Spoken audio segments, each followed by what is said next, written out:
Chapter 3. The drive to the drop-off portage was always a long one. Trey was prone to motion sickness, and a couple of times in the years past they would have to stop so he could puke along the side of the road. "You get that from your mother," Sam would say when they would start driving again. It was one of the things he wouldn't miss about all those years married to Deborah. She was always talking about traveling all over the U.S., but every time they had a long drive, she would get more carsick than anyone he knew. He ignored her pleas to pull over only one time, and she promptly redecorated the inside of the passenger door because they didn't have a bag or anything else in the car to catch the vomit. He knew that he might miss Trey being on this trip, but he definitely wouldn't miss that. Trey took a lot after Deborah. He had her same thick brown hair, while Sean had thin, sandy-colored hair that just kind of existed to add some color to the top of his head, much like Sam. Trey had Sam's emotions, however.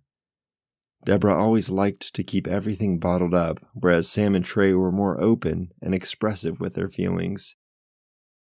It got Sam into trouble at work a few times before he retired. Because of the way his union was set up, Sam was able to retire a little early. After all, he was only 50, but all those years in construction had cost him. He had lost the hearing in his right ear because of all the noise he had to deal with, and he hated wearing earplugs. He also had a burn scar on his right arm from where he had accidentally bumped up against a freshly soldered water pipe. He never went to the first aid kit, however. Sam always had such a high tolerance for pain, which was something else Sean inherited that Trey did not. One time, Sam could remember Trey falling off the back of his pickup truck at the old house. The way he carried on, you would have thought he had punctured a lung and was dying. But when they got to the hospital, the doctor said all he had wrong with him were some bruises and scrapes. Trey was not the son Sam thought he would have, and in reality, neither was Sean. He could tell that the weight of the divorce was weighing most heavily on Sean, but it wasn't his fault. Everything would have been fine if it wasn't for her turning almost every one of his children against him. Courtney, of course, would see Deborah as the hero in all of this. She wasn't really his. Courtney was Deborah's from her first marriage. Actually, Courtney was kind of the reason that he and Deb bonded so much.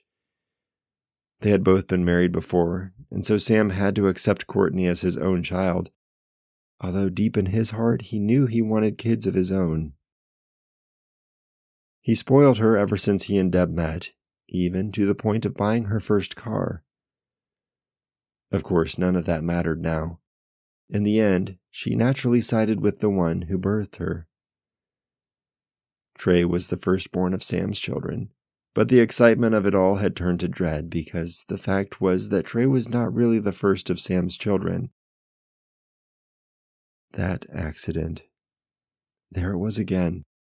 The same terrible memory of the accident plagued Sam's consciousness more than anything ever had, and it had turned him into a mere shell of what he used to be.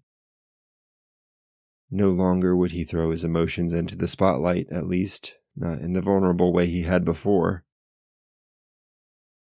The accident would be the first pebble to start the landslide. It would be the first time Deborah's trust for Sam would be questioned, and it would be the first time Sam's love, is that what it was? He supposed that it might have been, at least for a short while. His love for Deborah would fade into nothingness. Just before the divorce, he would think about the accident once again, something he tried not to think about because it hurts still.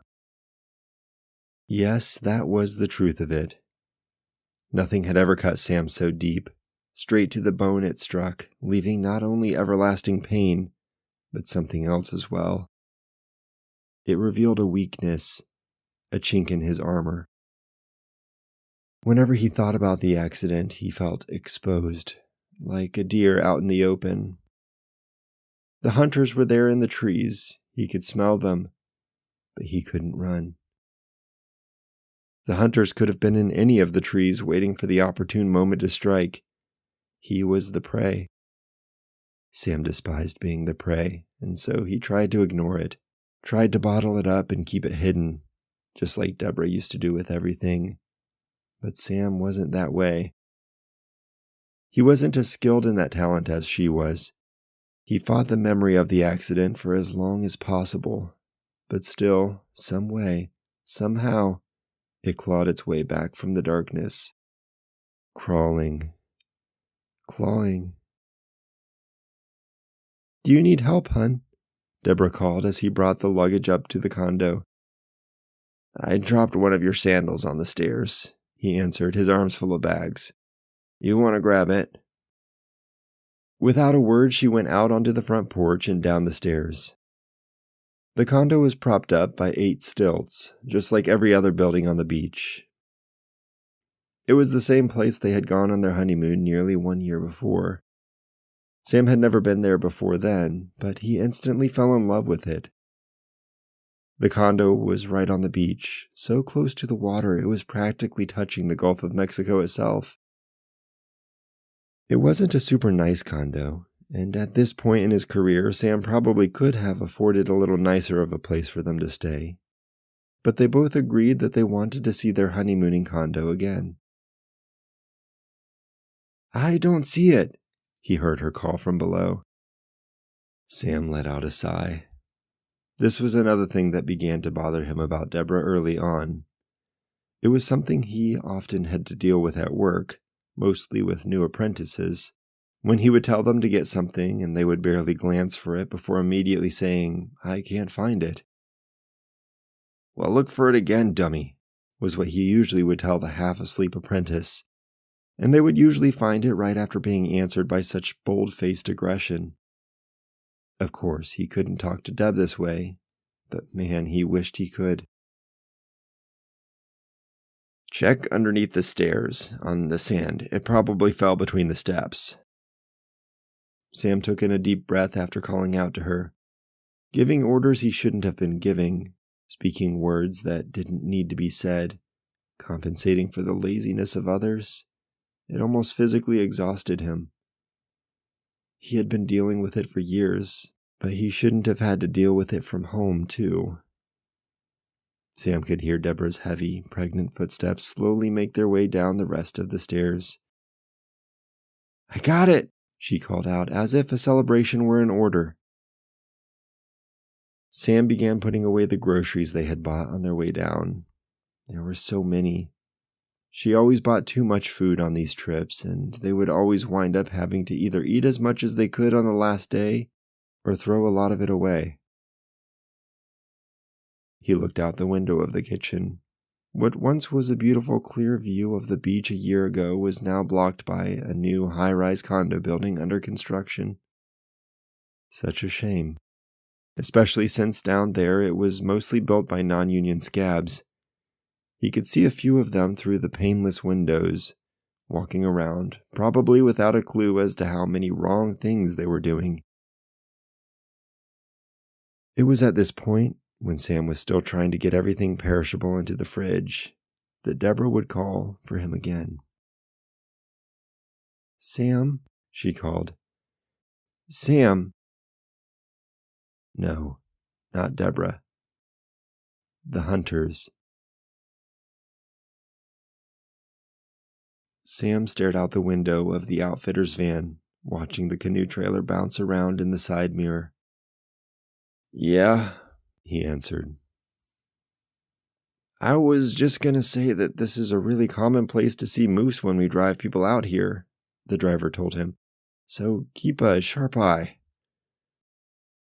This guy struck Sam as far more confident and individual than the lecturer back at the office. He had probably been doing this gig for years. "We've seen one before," Sean said from the back seat.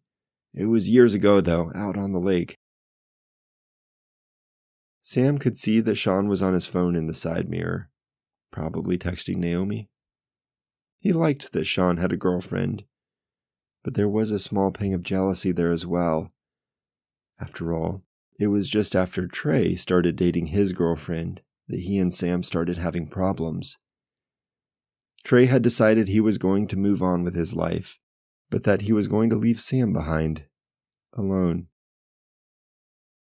Then there was Sean. He now had a meaningful relationship and was still sticking it out with his old man. Deborah hadn't sunk her talons into him yet, or so it seemed. Sam liked Naomi. He liked the way she cared so much for Sean, even though they had only been dating for a couple of months. It was a relationship of mutual understanding, something Sam felt he had never gotten to experience. When he met Deborah, it seemed that she only wanted a father to her daughter, and nothing more. They butted heads a few times early on, but they ignored those warning signs because, deep down, they both thought that they would eventually change the other. Sam began drinking a few months before Trey was born, and he had slipped into the once strange abyss of depression and anxiety. He had pictured his life so different years before. His high school sweetheart left him, and he still had 20 years of his job left before retirement, which is something a young man in construction never really thinks about. They can only see what lies just in front of them. It was in this moment of weakness, when Sam was still trying to get his life aligned with his previous vision of it, that he met Deb. Deborah had just come out of a horrible divorce and had a young daughter in tow. Sam met her at one of the supply houses he frequented for his job, as she was the secretary. They would talk and talk while the guys in the back gathered all of Sam's material, and sometimes he would make an extra long list so he could have a little more time to talk to Deb. Sam stared at the Flash bobblehead that bounced around on the dash of the outfitter's big white van. It nodded its head annoyingly at Sam with a big sarcastic grin on its face, as if it were mocking him somehow. "What's up with the toy?" Sam asked, looking back at the driver. "Oh, it's kind of an inside joke we have going on at the office," the driver replied, reaching to straighten the bobblehead out. "The Flash switches back and forth between van to van depending on whoever gets to the portage the fastest." "Oh yeah," Sam replied, raising his eyebrows. "Your boss is okay with that kind of thing?" "Well, he doesn't really know about it, to tell you the truth," the driver answered, laughing. "It gets pretty tricky sometimes, though." "How so?" "Well, I've got the best time right now, but the game resets every week," the driver went on. "Plus, sometimes the road gets real muddy because of the rain and it slows us down." "Ever have any trouble with cops while you're playing this game of yours?"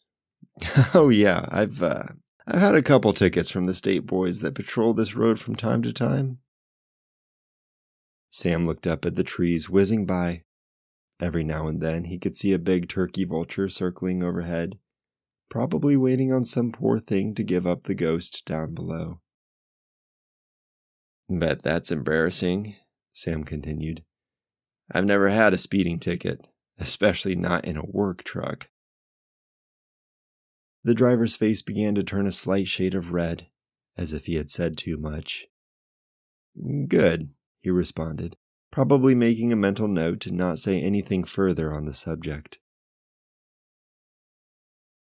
Sam stared out the window. It had been a while since he had actually seen a moose. The last time he could remember was probably the same moment Sean was referencing earlier. The boys were young at the time. In fact, it was probably only their third time up there. Sam couldn't remember how old Trey was, but he knew Sean was probably 7 or 8 at the time. Deb wanted them to take Courtney with them so badly, but Sam was adamant about it just being guy time. They were just getting ready to head out in the canoe on what was probably their second day out on the lake that year. The sun was rising in a partly cloudy sky, staining the clouds in a shade of bright pink with a touch of orange.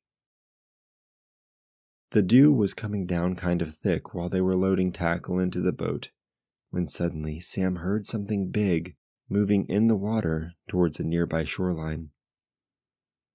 He walked around the shore to see the big bull moose submerging his lower half into the water to get across a small part of the lake. He could remember the excitement in the boy's eyes as he pointed it out. Sean uttered a small squeal of excitement that Sam had to hush because the moose had stopped and turned its head towards them. After a long time of staring at the animal with big smiles, the huge bull continued on its way. It was quite the moment, especially since Sam had never seen one before, but had always wanted to. Sam looked at the clock on the dashboard. 5 minutes to arrival time.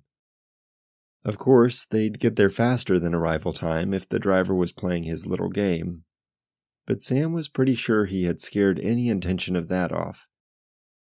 Good riddance. There's no place for immaturity in any workforce, especially if you're a driver. That's just downright dangerous.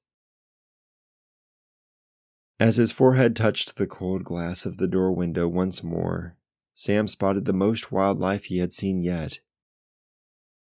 He leaned into the window closer to get a better look as the strange flock of birds flew by overhead.